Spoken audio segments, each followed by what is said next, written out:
मंत्रिपरिषद में 22 एजेंडा पर निर्णय हुआ है।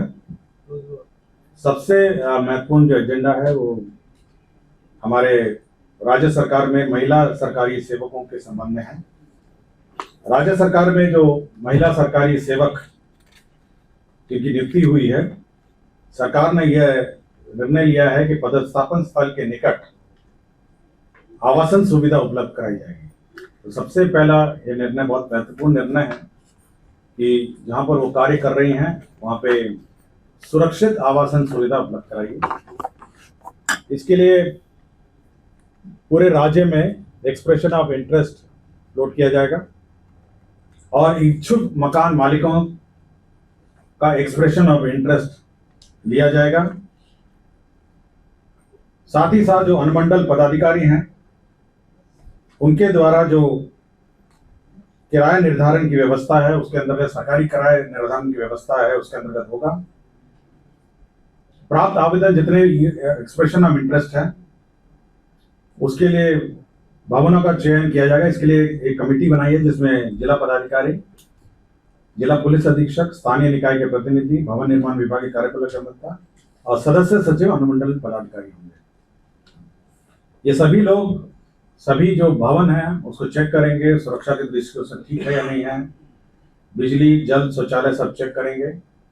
और उसके बाद जो हमारे महिला कर्मी हैं, महिला ऑफिसर्स हैं, उनको ये आवंटित किया जाएगा यदि वो इच्छुक हैं। इसके लिए जो निजी मकान मालिक हैं उनके साथ एक लीज अग्रीमेंट किया जाएगा और लीज अग्रीमेंट के बाद यह लीज का भुगतान राज्य सरकार करेगी और राज्य सरकार जब लीज भुगतान करेगी तो साथ ही साथ यह भी देखेगी कि जो वहां पे जो उनका एचआरए है वो फिर दे नहीं होगा, या तो एचआरए लेंगे या लीज एग्रीमेंट होगा। यह व्यवस्था सर्वप्रथम जो राज्य प्रमंडल और जिला मुख्यालय है वहां से शुरू की जाएगी और जिन महिलाओं को जो अन्य क्षेत्र में रहते हैं, ब्लॉक में रहते हैं या अन्य गांव ग्रामीण क्षेत्र में रहते हैं, यदि उनको आवास चाहिए होगा वो अपने कार्यालय प्रधान के माध्यम से अनुमंडल पदाधिकारी को आवेदन देंगी और अनुमंडल पदाधिकारी उस क्रम में वह ये प्रक्रिया आरंभ करेंगे। तो ये पूरे राज्य में जितने भी महिला कर्मी हैं, जिला मुख्यालय में हैं, प्रमंडल और राज्य मुख्यालय में हैं, और साथ ही साथ जो हमारे क्षेत्र कर्मी हैं उन सभी के लिए लीज्ड अकोमोडेशन उपलब्ध कराएगा ताकि हमारी जो महिला ऑफिसर्स हैं और कर्मी हैं वह सुरक्षित रूप से क्षेत्रीय कार्यालयों में अपना कार्य कर सकें। आप जरूर पूछिएगा कि ये टीचर्स के लिए भी लागू है क्योंकि वो सरकारी कर्मी हैं और सबसे ज्यादा महिला कर्मी शिक्षा विभाग में है। यह व्यवस्था उन पर भी लागू है। मैं पहले ही बता दिया कि ये शिक्षा विभाग पर भी लागू है। महिला बहुत ह्यूज संख्या में ना, शिक्षा विभाग में तो आपको 50 से ऊपर है, 50% से ऊपर के आसपास होंगे और 6 लाख हैं तो मोटा मोटी आप समझ लीजिए 3 लाख तो महिला कर्मी हैं। और बाकी अन्य विभाग में भी जो परसेंटेज ऑफ रिक्रूटमेंट है 35% जो शैक्षिक आरक्षण है महिलाओं का और 3% 90 जो महिलाओं के लिए आरक्षित है, पिछड़ी जाति वर्ग की महिलाओं के लिए 3% है और छोड़ के 97 का 35% जो है शैक्षिक आरक्षण महिलाओं का है। तो इसलिए बड़ी संख्या में विमेन ऑफिसर्स हैं और विमेन कर्मी हैं। कृषि विभाग का है, कृषि विपणन निदेशालय बिहार पटना के अंतर्गत विभिन्न कोटि के 14 पदों का सृजन है। साथ ही साथ आपके स्वास्थ्य विभाग में लोक नायक जयप्रकाश नारायण अस्पताल राजवंशी नगर में 267 पदों के अतिरिक्त स्पोर्ट्स इंजरी इकाई के स्थापना संचालन 36 नए पदों का सृजन है। मंत्रिपरिषद सचिवालय विभाग में 4 नए पदों का जो नए पद क्रिएट थे, वरीय विमान चालक हैं, कंसल्टेंट है और सिविल इंजीनियर हैं। इन सभी के जो मानदेय है उसका निर्धारण है। समाज कल्याण विभाग के नियंत्रण आईसीडीएस के जो लिपिकीय संवर्ग है संशोधन नियमावली स्वीकृत किया गया। पशुपालन एवं मत्स्य संसाधन विभाग के अंतर्गत बिहार गव्य संवर्ग भर्ती संशोधन नियमावली 2025 की स्वीकृति दी गई। बिहार खेल लिपिकीय संवर्ग भर्ती सेवा शर्त नियमावली 2025 की स्वीकृति दी गई। बिहार खेल संवर्ग भर्ती एवं सेवा शर्त नियमावली 2025 की स्वीकृति दी गई। बिहार अधीनस्थ खेल संवर्ग भर्ती एवं सेवा शर्त नियमावली 2025 की स्वीकृति दी गई। ग्रामीण विकास विभाग में प्रधानमंत्री जनजाति आवासीय न्याय महाअभियान के तहत राज्य में अनुसूचित जनजाति कोटि के चिन्हित 9 जनजातियों को योग्य लाभुकों को केंद्र प्रायोजित प्रधानमंत्री आवास योजना ग्रामीण अंतर्गत आवास का लाभ दिया जाएगा।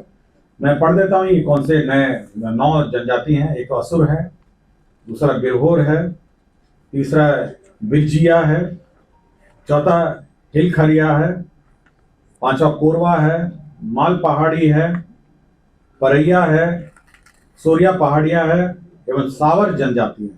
तो ये सभी जनजाति जो हैं यह 9 जनजातियां हैं जिनको प्रधानमंत्री आवास योजना विशेष योजना के तहत दिया जाएगा। 7 निश्चय पार्ट 2 के तहत हर जिले में मेगा स्किल सेंटर स्कीम अंतर्गत प्रथम चरण में 9 प्रमंडलीय जिलों में 2025-26 से अगले 5 वर्षों के लिए योजना कार्यान्वयन हेतु 280 करोड़ 27 लाख का मेगा स्किल सेंटर का निर्माण किया जाएगा।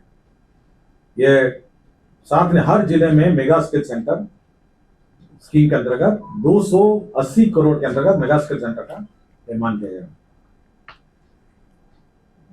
पद सृजन में सबसे बड़ा एक पद का सृजन किया जा रहा है। इसमें पंचायत स्तर पर ग्राम पंचायत कार्यालय में निम्न वर्गीय लिपिक के 8093 पदों के सृजन की स्वीकृति दी गई है।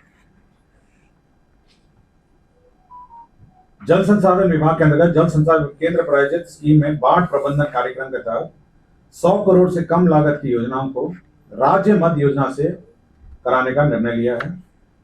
7 डॉक्टर हैं जिनको या तो सेवाच्युत किया गया है या डिसमिस किया गया है। मैं सबका एक साथ पढ़ देता हूँ। डॉक्टर आशीष कुमार है, सामान्य चिकित्सा पदाधिकारी सदर अस्पताल खगड़िया, ये सेवाच्युत किए गए हैं। डॉक्टर मोहम्मद फिरदौस आलम है, सामान्य चिकित्सा पदाधिकारी अतिरिक्त स्वास्थ्य केंद्र महेश कुंड गोगरी खगड़िया हैं, यह बर्खास्त किए गए हैं। डॉक्टर जागृति सोनम सामान्य चिकित्सा पदाधिकारी खगड़िया हैं, ये सरकारी सेवा से बर्खास्त किए गए हैं। डॉक्टर अनामिका कुमारी सामान्य चिकित्सा पदाधिकारी सदर अस्पताल लखीसराय हैं, ये बर्खास्त किए गए हैं। डॉक्टर अनुपम कुमारी विशेष चिकित्सा पदाधिकारी स्त्री योग है, रेफरल अस्पताल बढ़ैया लखीसराय, ये बर्खास्त किए गए हैं। डॉक्टर अनुपम कुमार चिकित्सा पदाधिकारी दंत सामुदायिक स्वास्थ्य केंद्र बरौनी बेगूसराय, ये सरकारी सेवा से बर्खास्त किए गए हैं। डॉक्टर अभिनव कुमार सामान्य चिकित्सा पदाधिकारी अतिरिक्त प्राथमिक स्वास्थ्य केंद्र नवा हलसी लखीसराय, ये सरकारी सेवा से बर्खास्त किए गए हैं। तो कुल 22 एजेंडों पर आज निर्णय हुआ है, 22 एजेंडों पर आज निर्णय हुआ है। ये तो सरकारी है, ये डिपेंड करता है ना कितना टेन्योर है, क्या है। ये मतलब मैंने आपको कैबिनेट में निर्णय हुआ है कि हमारे महिला कर्मी या महिला ऑफिसर्स को आवास उपलब्ध कराया जाए। दूसरा एक निर्णय हुआ है नगर विकास एवं आवास विभाग से संबंधित है। बिहार नगर पालिका क्षेत्र विज्ञापन नियमावली 2023 में प्रस्तावित संशोधन के साथ बिहार नगर पालिका क्षेत्र विज्ञापन संशोधन नियमावली 2025 पर स्वीकृति के संबंध। तो इस संबंध में जो निर्णय हुए हैं उसमें जो विज्ञापन है, नगर क्षेत्र में विज्ञापन है, उसके बारे में नए गाइडलाइंस इशू हुए हैं, जिसमें किस प्रकार के विज्ञापन लगेंगे, क्या उसके रेट्स होंगे, यदि रेट का भुगतान नहीं होगा तो उसको हटाया जा सकेगा। तो ये सारे प्रावधान किए हैं।